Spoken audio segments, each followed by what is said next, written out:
Hello শিক্ষার্থীরা, স্বাগত। এই সেশনে আমরা ট্রান্সমিশন এবং ডিস্ট্রিবিউশন সাবস্টেশনের পরিদর্শন সম্পর্কে শিখতে থাকব। এই সেশনের শেষে আমরা ভারতের ট্রান্সমিশন নেটওয়ার্ক একটি সিঙ্গল লাইন ডায়াগ্রামের ব্যাখ্যা, বৈদ্যুতিক সাবস্টেশন, সরঞ্জাম তালিকা, সাবস্টেশনের ট্রান্সমিশন এবং ডিস্ট্রিবিউশন লাইনের পরিদর্শন এবং লক্ষণ, ডিস্ট্রিবিউশন সাবস্টেশন এবং ফলাফল সংক্রান্ত পর্যায়গুলির সরঞ্জামের পরিচয় আর প্রতিরূপ প্রসূভূতি এবং ট্রান্সমিশন ডিস্ট্রিবিউশন সাবস্টেশনের সিঙ্গেল লাইন ডায়াগ্রাম এগুলি জানতে পারবো। তাহলে ভারতের ট্রান্সমিশন নেটওয়ার্ক সম্পর্কে জানা শুরু করা যাক। ন্যাশনাল গ্রিড হলো ভারতের মূল ভূখণ্ডের পাওয়ার স্টেশনগুলি এবং বড় সাবস্টেশনগুলি সংযোগ রক্ষায় উচ্চ ভোল্টেজের ইলেকট্রিসিটি ট্রান্সমিশন নেটওয়ার্ক।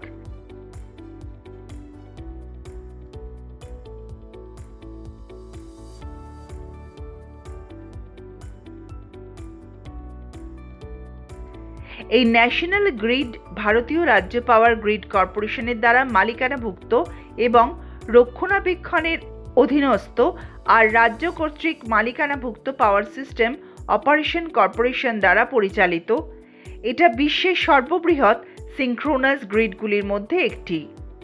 সাবস্টেশনগুলিকে তাদের ভোল্টেজের শ্রেণী অনুযায়ী পাওয়ার সিস্টেমের মধ্যে তাদের প্রয়োগ, অধিকাংশ সংযোগের ক্ষেত্রে ব্যবহৃত পদ্ধতি এবং ব্যবহৃত পরিকাঠামোর ধরন আর উপকরণ অনুসারে বর্ণনা করা যেতে পারে।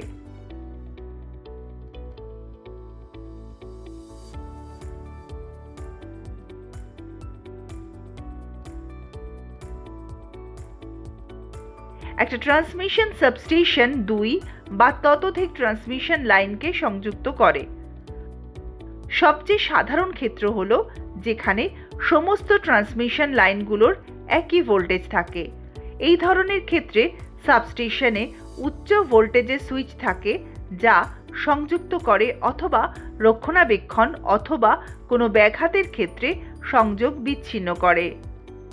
একটা ট্রান্সমিশন স্টেশনে ট্রান্সফর্মারগুলো থাকতে পারে দুটো ট্রান্সমিশন ভোল্টেজকে পরিবর্তন করতে, ভোল্টেজ নিয়ন্ত্রণ করতে অথবা ক্যাপাসিটার্স, রিঅ্যাক্টার্স বা স্ট্যাটিক VAR কম্পেনসেটরসের মতো যন্ত্রাংশগুলিকে সংশোধন করার ক্ষেত্রে।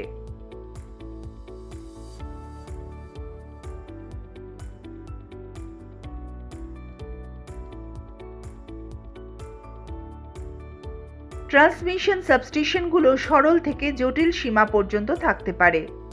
আধুনিক সাবস্টেশনগুলি আন্তর্জাতিক মান ব্যবহার করে বাস্তবায়িত করতে পারে, যেমন IEC স্ট্যান্ডার্ড 61850। ট্রান্সমিশন সিস্টেম থেকে একটা যুগের ডিস্ট্রিবিউশন সিস্টেম পর্যন্ত একটা ডিস্ট্রিবিউশন সাবস্টেশন শক্তি স্থানান্তরিত করে। মূল ট্রান্সমিটার নেটওয়ার্কের সঙ্গে সরাসরি গ্রাহকদের কাছে বিদ্যুৎ সংযোগ একেবারে অর্থনৈতিক নয় যতক্ষণ না তারা বেশি পরিমাণে বিদ্যুৎ ব্যবহার করে। তাই ডিস্ট্রিবিউশন স্টেশনগুলি স্থানীয় বন্টনের জন্য ভোল্টেজের মাত্রা কমিয়ে দেয়। একটা ডিস্ট্রিবিউশন সাবমিশনের ইনপুট অন্ততপক্ষে দুটি ট্রান্সমিশন অথবা সব ট্রান্সমিশন লাইন। ডিস্ট্রিবিউশন সাবস্টেশনগুলিও বিচ্ছিন্নভাবে খারাপ হয় ট্রান্সমিশনে অথবা ডিস্ট্রিবিউশন সিস্টেমে। ইলেকট্রিক্যাল ডিস্ট্রিবিউশন সিস্টেমটি চিত্রিত করা হয় একটা গ্রাফিক চিত্রের উপস্থাপনার দ্বারা, যেটা সিঙ্গল লাইন ডায়াগ্রাম হিসেবে পরিচিত, যেটা সম্পূর্ণ সিস্টেমটিকে অথবা তার একটা অংশকে দেখাতে ব্যবহৃত হয়।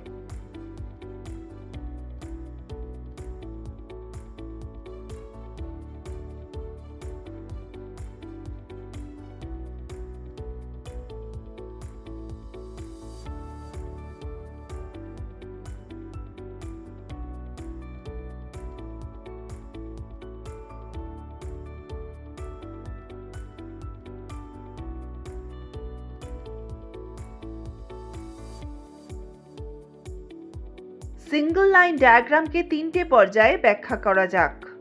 স্টেপ 1, উপর থেকে শুরু করে একটা ট্রান্সফর্মার ফিডস পাওয়ারকে পুরো সিস্টেম পর্যন্ত দেখা। ট্রান্সফর্মারটি ভোল্টেজকে 35 কেভি থেকে 15 কেভি পর্যন্ত ভোল্টেজ কমিয়ে আনতে পদক্ষেপ নেয়। একবার ভোল্টেজ স্টেপ ডাউন হলে একটা draw out circuit breaker A1 দেখা যায়, যেটা সংযুক্ত হয় একটা ভারী আনুভূমিক রেখায়। এই আনুভূমিক রেখাটি একটা বৈদ্যুতিক বাস উপস্থাপন করে।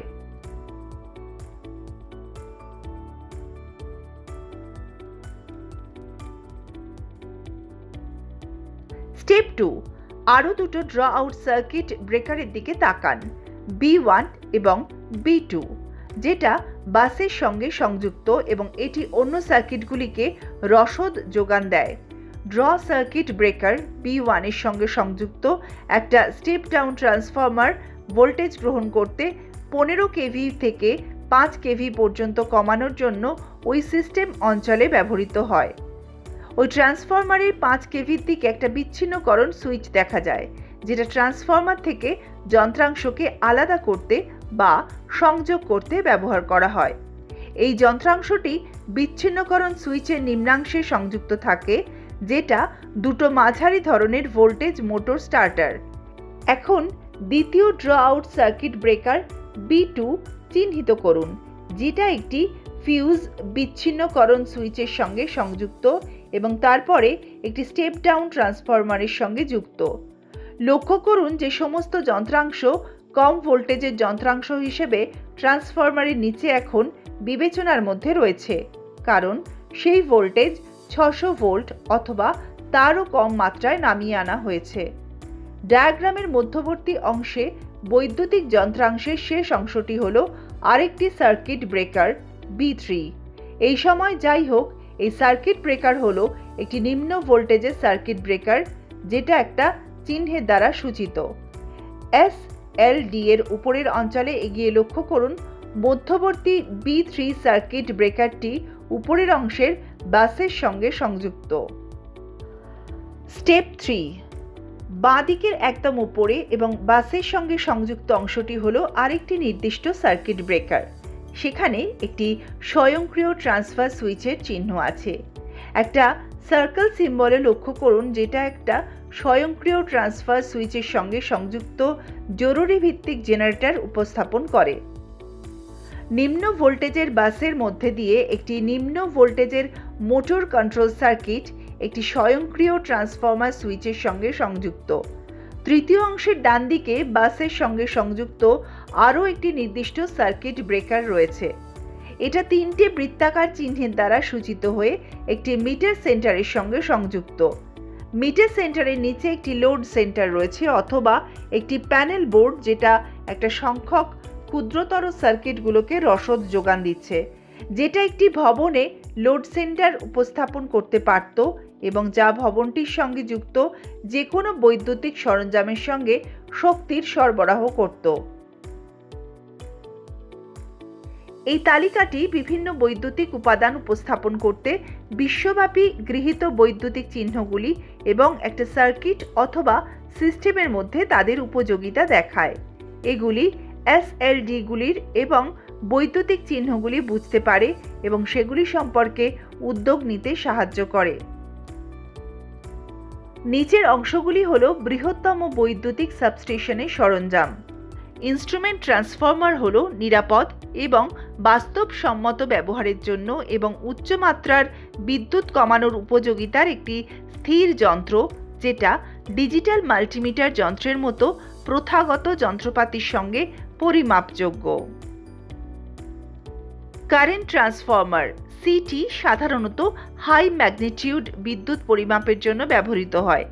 এই ট্রান্সফর্মারগুলি বিদ্যুৎ পরিমাপের জন্য বিদ্যুৎ প্রবাহকে কমিয়ে আনে, যাতে এটা একটি স্বাভাবিক সীমার এমিটারের সঙ্গে পরিমাপ করা যেতে পারে। Potential transformers PT voltage transformers হিসেবেও পরিচিত এবং এরা প্রধানত অত্যন্ত সঠিক অনুপাতের সঙ্গে ট্রান্সফর্মারগুলিকে স্টেপ ডাউনলোড করে। কন্ডাক্টরস একটি কন্ডাক্টর হলো একটি উপকরণ যার ইলেকট্রনসগুলিকে অনুমোদন দিয়ে সহজভাবে চালিত করতে অনেকগুলি ভ্যালেন্স ইলেকট্রনস আছে। সাধারণত কন্ডাক্টরগুলির একটি, দুটি অথবা তিনটি ইলেকট্রনস সম্বলিত অনেকগুলি ভ্যালেন্স সেল আছে। অধিকাংশ ধাতুই হলো কন্ডাক্টরস। কিছু সাধারণ ভালো কন্ডাক্টরস হলো তামা, অ্যালুমিনিয়াম, দস্তা, সীসা, টিন, ইউরেকা, নাইক্রোম ইত্যাদি, যেখানে সোনা এবং রূপো হলো খুব ভালো কন্ডাক্টরস। ইনসুলেটরস। একটি ইনসুলেটর হলো একটি পদার্থ যা এর মধ্যে দিয়ে ইলেকট্রনকে প্রবাহিত হতে দেয় না। সাধারণভাবে ইনসুলেটরসগুলি 5টি, 6টি অথবা 7টি ইলেকট্রন সম্বলিত পরিপূর্ণ ভ্যালেন্স সেল আছে। কিছু সাধারণ ইনসুলেটর হলো বাতাস, কাঁচ, রাবার, প্লাস্টিক, কাগজ, পোর্সেলেন, পিভিসি, ফাইবার, মাইকা ইত্যাদি। আইসোলেটরস। একটি আইসোলেটর হলো একটি সুইচ। এটা স্বয়ংক্রিয়ভাবে দ্রুততায় ব্যবহার করা যেতে পারে না। আইসোলেটরগুলি বিদ্যুৎ প্রবাহের লোড অথবা শর্ট সার্কিটের প্রবাহ বন্ধ করতে না বাধা দেওয়ার জন্য নয়। বাসবার্স। বাসবারটি হলো সাবস্টেশনের সবচেয়ে গুরুত্বপূর্ণ উপাদানগুলির মধ্যে একটি এবং এটি একটি কন্ডাক্টর যা অনেকগুলি সংযোগের দিকে বিদ্যুৎ প্রবাহ বহন করে। লাইটিং অ্যারেস্টার্সগুলি হলো উচ্চ ভোল্টেজের সাবস্টেশনের সুরক্ষায় সরঞ্জাম এবং বিদ্যুৎ প্রবাহের প্রশস্ততা ও সময়সীমাকে সীমাবদ্ধ করে। Circuit breaker. একটা সার্কিট ব্রেকার হলো অস্বাভাবিক অবস্থাগুলিতে বিদ্যুৎ তৈরি, পরিবহন এবং বিদ্যুৎ প্রবাহ বন্ধ করতে সক্ষম একটি যান্ত্রিক সুইচিং ডিভাইস এবং শর্ট সার্কিটের মতো অস্বাভাবিক পরিস্থিতিতে বিদ্যুৎ প্রবাহ বন্ধ করতে সক্ষম একটি যন্ত্র। রিলেস। একটি রিলে হলো একটি যন্ত্র যেটা একটি সাহায্যকারী সার্কিটকে প্রধান সার্কিটের মধ্যে পূর্ব নির্ধারিত পরিস্থিতিতে খোলে এবং বন্ধ করে। Capacitor banks.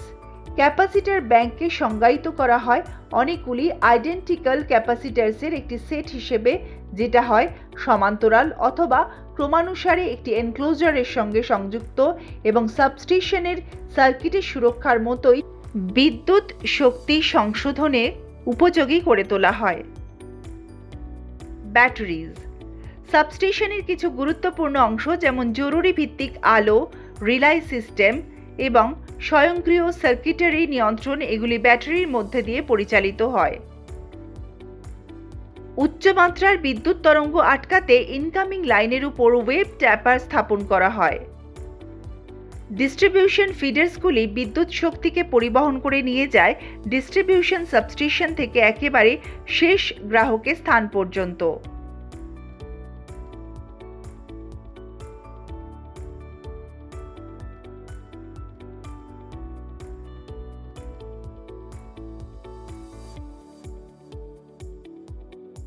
এখানে প্রাইমারি পাওয়ার লাইন্স, পার্শ্ববর্তী এবং মধ্যবর্তী পাওয়ার লাইন, প্রাইমারি পাওয়ার লাইন্সের সঙ্গে পার্শ্ববর্তী power lines, ground wire, overhead line, electric voltage পরিমাপের জন্য ট্রান্সফর্মার, সুইচ বিচ্ছিন্নকরণ, circuit breaker, current transformer, lightning arrester, main transformer, console building, security fence এবং মধ্যবর্তী পাওয়ার লাইনগুলির সাবস্টেশনে একটি বৈদ্যুতিন যন্ত্রের সংযোগবিহীন ধাতব অংশগুলির সঙ্গে একটি স্বল্প সহনশীল কন্ডাক্টরের মধ্যে দিয়ে মাটি পর্যন্ত সংযোগ সাধনকেই আর্থিং বলে। একটি বৈদ্যুতিক সংযোগ স্থাপনের আর্থিং দুটো প্রধান বৈশিষ্ট্যের অধীনে আনা যেতে পারে: সিস্টেম আর্থিং এবং ইকুইপমেন্ট আর্থিং। সিস্টেম আর্থিং সম্পর্কে জানা যাক। সিস্টেমের নিরাপত্তায় সাধারণত আবশ্যিক এবং এই আর্থিং বিদ্যুৎ পরিবহন কন্ডাক্টরসের সঙ্গে সম্পর্কযুক্ত এবং সাধারণত এটি সিস্টেম আর্থিং নামে পরিচিত। সিস্টেম আর্থিং জেনারেটিং স্টেশনস এবং সাবস্টেশনসগুলিতে করা হয়। ইকুইপমেন্ট আর্থিং বিদ্যুৎ পরিবহনহীন ধাতু এবং কন্ডাক্টর ছাড়া আর কিছুই না, যেটা সম্পত্তি, প্রাণী এবং মানুষের জীবনে নিরাপত্তার জন্য আবশ্যিক। এখন আপনি ট্রান্সমিশন এবং ডিস্ট্রিবিউশন সাবস্টেশনের সঙ্গে পরিচিত হলেন। আপনার বুঝতে পারাটা যাচাই করে নেওয়ার জন্য আমাদের কিছু কাজ আছে। এই কাজটা করতে নিম্নলিখিত উপকরণগুলির সঙ্গে প্রস্তুত হয়ে নিন: ড্রয়িং, শিট, পেন্সিল, ইরেজার এবং স্কেল। নির্দেশক শিক্ষার্থীদের কাছাকাছি ট্রান্সমিশন অথবা ডিস্ট্রিবিউশন মেন সাবস্টেশনে নিয়ে যেতে পারেন এবং যন্ত্রাংশগুলির নামগুলি, তাদের বিশেষত্ব এবং তাদের কার্যপ্রণালী ব্যাখ্যা করতে পারেন এবং যখন সাবস্টেশন পরিদর্শন করছেন শিক্ষার্থীদের সেফটি রেগুলেশন অনুসরণ করতে নির্দেশ দিতে পারেন। আপনার প্রথম কাজ হলো ট্রান্সমিশন এবং ডিস্ট্রিবিউশন স্টেশনকে পরিদর্শন করে দেখা। ট্রান্সমিশন অথবা ডিস্ট্রিবিউশন সাবস্টেশনগুলির ফলাফলের পর্যায়ে চিহ্নিত করা। ট্রান্সমিশন এবং ডিস্ট্রিবিউশন সাবস্টেশনের মধ্যে জেনারেটর থেকে গ্রাহক পর্যন্ত বিভিন্ন যন্ত্রপাতিগুলি যেমন transformers, feeders, circuit breaker, isolator, CT and PT ইত্যাদি চিহ্নিত করা এবং পরিচয় করা। আর্থিক সিস্টেমটি লিপিবদ্ধ করুন। বৃহৎ সাবস্টেশন সিস্টেম আর্থিং প্রদান করেছিল। হসপিটালের মধ্যে আর রেজিস্ট্যান্স ডিসপ্লের বিভিন্ন মূল্যগুলি লিপিবদ্ধ করুন। আর্থ রেজিস্ট্যান্স ভ্যালু এবং রেগুলার ভ্যালুর ন্যূনতম প্রয়োজনীয় যন্ত্রপাতি এবং উপস্থাপনা লিপিবদ্ধ করুন। ফিডার্স দুটির মধ্যে সংযোগে ব্যবহৃত হল কন্ডাক্টরসগুলিকে চিহ্নিত করুন। প্রদত্ত তালিকার বয়ানে বিস্তারিত লিপিবদ্ধ করুন। আপনার পরবর্তী কাজ হল যন্ত্রাংশ স্থাপন করার জায়গাটি চিহ্নিত করা এবং ট্রান্সমিশন আর ডিস্ট্রিবিউশন সাবস্টেশনের একটি সিঙ্গল লাইন ডায়াগ্রাম অঙ্কন করা যা আপনি পরিদর্শন করেছেন এবং আপনার নির্দেশকের মাধ্যমে সেটা যাচাই করেছেন। এটা হলো আপনার সাহায্যের জন্য একটি ডায়াগ্রাম। আমরা ট্রান্সমিশন ডিস্ট্রিবিউশন সাবস্টেশনের পরিদর্শনের সেশনের শেষ পর্যায়ে এসে পৌঁছেছি। এখন থেকে ভারতের ট্রান্সমিশন নেটওয়ার্ক সম্পর্কে জানতে পারা, ট্রান্সমিশন এবং ডিস্ট্রিবিউশন সাবস্টেশন সম্পর্কে বর্ণনা করা, সিঙ্গেল লাইন ডায়াগ্রাম ব্যাখ্যা করা, ইলেকট্রিক্যাল সাবস্টেশন ইকুইপমেন্টের তালিকা তৈরি করা, ট্রান্সমিশন এবং ডিস্ট্রিবিউশন লাইন অফ সাবস্টেশন পরিদর্শন করা ও চিহ্নিত করা, ডিস্ট্রিবিউশন সাবমিশনের ফলাফলের পর্যায়গুলির মধ্যে যন্ত্রাংশ চিহ্নিত করা এবং তার প্রতিলিপি প্রস্তুত করা এবং ট্রান্সমিশন এবং ডিস্ট্রিবিউশন সাবস্টেশনের সিঙ্গেল লাইন ডায়াগ্রাম আপনার অঙ্কন করা উচিত।